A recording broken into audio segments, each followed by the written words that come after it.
Welcome to the deep dive. Today, well, we're tackling something huge, something every executive is grappling with. How cybersecurity actually works today, how Right. it's built, how it's architected. Right. And we looked through the sources you sent, and they're clear. This isn't just about, installing some software anymore. Not at all. It's much bigger than that. Yeah, the sources frame it almost like an operating system Mm-hmm. for the business itself. It's this blend of governance, process, people, and, the tech controls, all layered It's together. an operating system. I like that. Continuously running, needing updates. Exactly. Preventing, detecting, responding, recovering. It's a cycle. Okay, so let's try and boil this down quickly for everyone listening.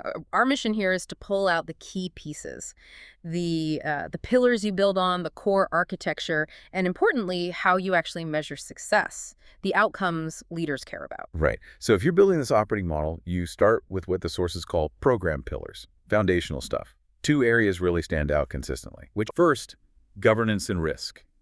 So that's your policies, your compliance rules, how you handle vendor risk, all the oversight. Makes sense. And the second, Architecture and design.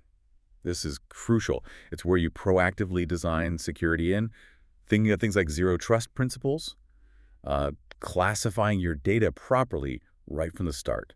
so security isn't bolted on later, it's baked in. Precisely. It Yeah. changes the whole approach. Okay, let's shift to the tech stack then. The reference architecture. The sources highlighted 3 layers needing really sophisticated controls.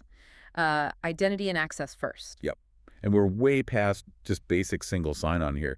You absolutely need multi-factor authentication, MFA, everywhere. And privileged access management, PMEM, Yeah. Controlling those powerful admin accounts. And it needs context, right? Conditional access. Oh, definitely. Right. Based on device health, location, risk score, and then the second layer, endpoints and servers. Where we see tools like EDR and XDR. Right. Endpoint detection and response, and the extra for extended detection.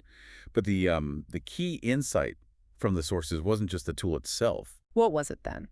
It's managing the noise, making sure your security team isn't drowning in alerts, that they can actually act on the important signals.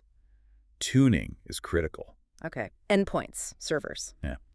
But the sources put a lot of weight on the data layer. Why so much focus there, even with strong perimeter controls? Because that's the prize, isn't it? Data is what attackers are ultimately after. The sources are really clear. You have to start with classification. Know what data is sensitive. And then protect it.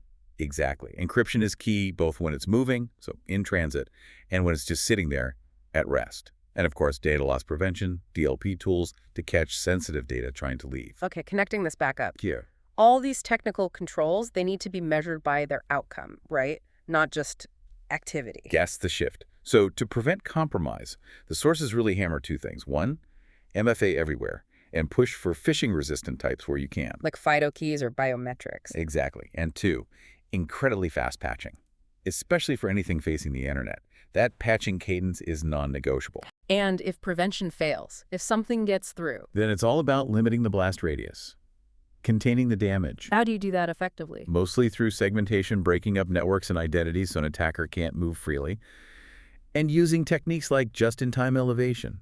So granting admin rights only for the specific tasks, then removing them automatically. Precisely.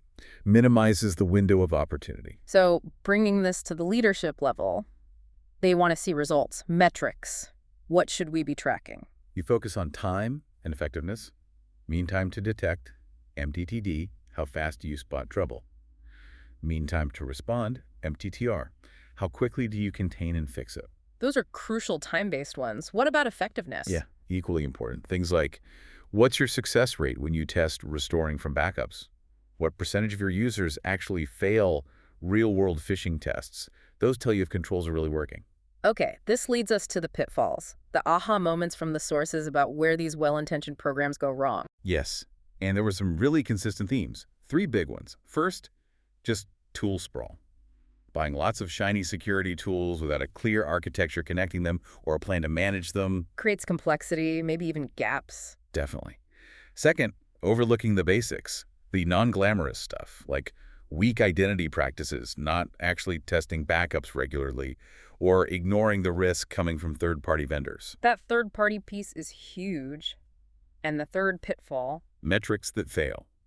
Tracking busy work instead of results. like counting the number of patches deployed rather than measuring the speed of patching critical systems. Or tracking firewall alerts instead of confirmed incidents prevented or detected, focusing on activity, not outcome. Exactly. The sources really emphasize tracking things that show a quantifiable reduction in risk. So the bottom line here seems to be effective cybersecurity is, well, it's alive, it's a system. It's a living system, yeah.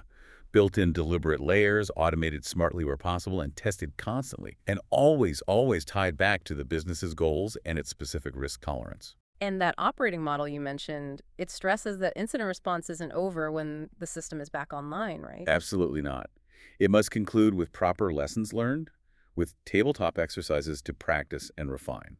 Which brings us to a final thought for you, the listener. Yeah, think about this. How often does your own organization genuinely use the insights from breach preparation, from drills, or even from near misses to actually go back and change security policy or update that system architecture? Is that feedback loop really closed? Just to really consider, take a hard look at your own security posture against those outcome-based metrics we discussed. That's our deep dive for today. Thanks for joining us.